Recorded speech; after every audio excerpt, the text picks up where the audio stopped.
मुंबई गोवा महामार्गावरील खानू गावाजवळ झालेल्या भीषण अपघातामध्ये 7 जण ठार झालेले आहेत तर 1 जण जखमी झालाय। सकाळी 8च्या सुमारास ही दुर्घटना घडली आहे। भरधाव वेगाने जाणारी झालो गाडी झाडावर आदळल्यामुळे हा अपघात झाला।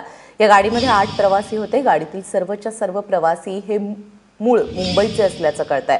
सचिन देसाई आपल्याबरोबर आहे। सचिन, या अपघाताबद्दल काय अपडेट्स? प्राजक्ता, हा भीषण अपघात मुंबई गोवा महामार्गावर पाडीजवळच्या खानू गावाजवळ झालाय। सकाळी 7:30 पावणे 8च्या दरम्यान हे सगळे तरुण काल रात्री 11:30च्या दरम्यान विलेपार्ले येथून बाहेर पडले होते गोव्याच्या दिशेने जाण्याकरता। यांची झायलो गाडी होती।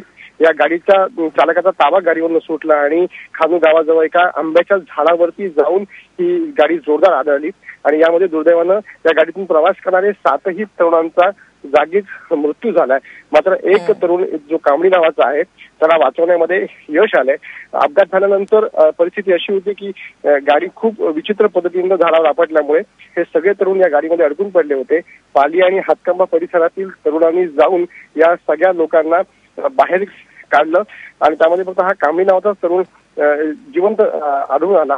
त्यामुळे त्याला तात्काळ रत्नागिरीच्या जिल्हा शासकीय रुग्णालयामध्ये आणलं गेलंय आणि त्याच्यावर उपचार सुरू आहेत। मात्र तो पूर्णतः आता सुरक्षित आहे। त्याच्या जीवाचा धोका टळला असं डॉक्टरांनी म्हटलंय।